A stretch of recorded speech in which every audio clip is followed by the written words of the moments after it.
മൂവാറ്റുപുഴ നഗരത്തിലെ post office ജംഗ്ഷനിൽ കുടിവെള്ള പൈപ്പ് പൊട്ടിയതിനെ തുടർന്ന് കുത്തിപ്പൊളിച്ച് റോഡ് നന്നാക്കാത്തതിൽ പ്രതിഷേധിച്ച് കുഴിയിൽ കിടന്ന് ഒറ്റയാൾ സമരനായകൻ MJ ഷാജിയുടെ പ്രതിഷേധം.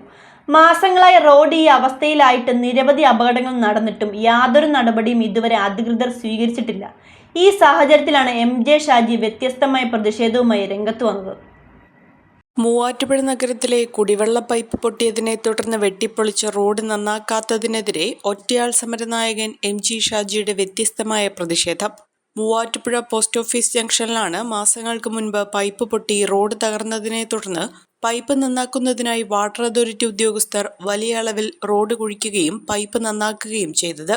എന്നാൽ പിന്നീട് റോഡ് പൂർവ്വസ്ഥിതിയിലാക്കാൻ യാതൊരു നടപടിയും വാട്ടർ അതോറിറ്റി ഉദ്യോഗസ്ഥരോ അധികൃതരോ സ്വീകരിച്ചില്ല. ഇതിനെ തുടർന്ന് വലിയ അപകട സാധ്യതയാണ് ഇവിടെ നിലനിന്നിരുന്നത്. ഈ സാഹചര്യത്തിലാണ് സമരവുമായി ഷാജി രംഗത്ത് വന്നത്. പ്ലക്കാർഡ് പിടിച്ച് കുത്തിപ്പൊളിച്ച റോഡിന് മുകളിൽ കിടന്നാണ് ഷാജി പ്രതിഷേധം അറിയിച്ചത്. താലൂക്ക് ആശുപത്രി അതുപോലെ പല സ്കൂളുകളും സ്ഥിതി ചെയ്യുന്ന ഈ പ്രദേശത്ത് ഇങ്ങനെ കിടന്നിട്ട് വാട്ടർ അതോറിറ്റിയുടെ കുഴി കുത്തിയിട്ടേക്കണെയാണ്. ഒന്നാം തരം റോഡായിരുന്നു, നല്ല സഞ്ചാരയോഗ്യമായ റോഡായിരുന്നു. വാട്ടർ അതോറിറ്റി കുഴി കുത്തിയിട്ടിട്ട് തികച്ച അനാസ്ഥ, പൊതുജനങ്ങളോടുള്ള അവഹേളനമാണിത്. ഇവിടെ ട്രാഫിക് ജാമാണ്, പിള്ളേർ നടന്നു പോകുന്ന സ്ഥലമാണ്. ഈ ജനറൽ ആശുപത്രിയിൽ നിന്ന് രോഗികളും കുട്ടികളും വൃദ്ധരും ഉൾപ്പെടെ കടന്നു പോകുന്ന റോഡാണ്. എന്നിട്ട് ഇവിടെ ഈ മൺകൂനം കൊണ്ടുവന്ന് റോഡിൻ്റെ നടുക്ക് കൊണ്ടുവന്നിട്ട് റോഡ് അടച്ചിട്ടേക്കുവാണ്. ഇത് പ്രതിഷേധാർഹമാണ്. ഇത് അടിയന്തരമായിട്ട് നന്നാക്കണം. ഈ നന്നാക്കാൻ ഇവിടെ അധികാരികൾ വരാതെ ഞാൻ ഈ കിടന്ന കിടപ്പിൽ നിന്ന് എഴുന്നേൽക്കില്ല എന്ന് ശപഥം ചെയ്യുന്നു.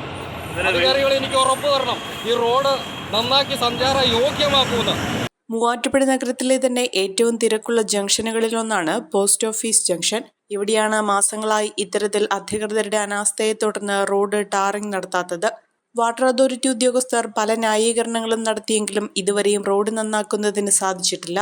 നഗരവികസനത്തിന്റെ ഭാഗമായി പുതിയ ടാറിംഗ് ഉൾപ്പെടെ നടത്തിയ റോഡാണ് ഇത്തരത്തിൽ കുത്തിപ്പൊളിച്ചിട്ടിരിക്കുന്നത്. വാഹനങ്ങൾ ഇതിലേക്ക് വന്ന് അപകടം സംഭവിക്കാതിരിക്കുന്നതിനായി താൽക്കാലിക മറ സ്ഥാപിച്ചിരുന്നെങ്കിലും അതൊന്നും അപകടത്തെ തടയുന്നതിന് ഫലവത്തായ ഒന്നായി മാറിയില്ല. നിരവധി ഇരുചക്ര വാഹനങ്ങളാണ് ഇത്തരത്തിലിവിടെ അപകടത്തിൽപ്പെട്ടത്. വാട്ടർ അതോറിറ്റി അധികാരികൾ ഇടപെട്ട് റോഡ് ടാറിംഗ് എത്രയും വേഗം പൂർത്തിയാക്കണമെന്നതാണ് ഷാജിയുടെ ആവശ്യം.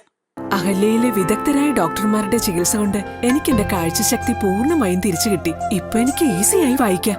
നേത്ര സംരക്ഷണത്തിന് നമ്മുടെ Ahalya. Ahalya foundation eye hospital, കേരളത്തിൽ എല്ലായിടത്തും.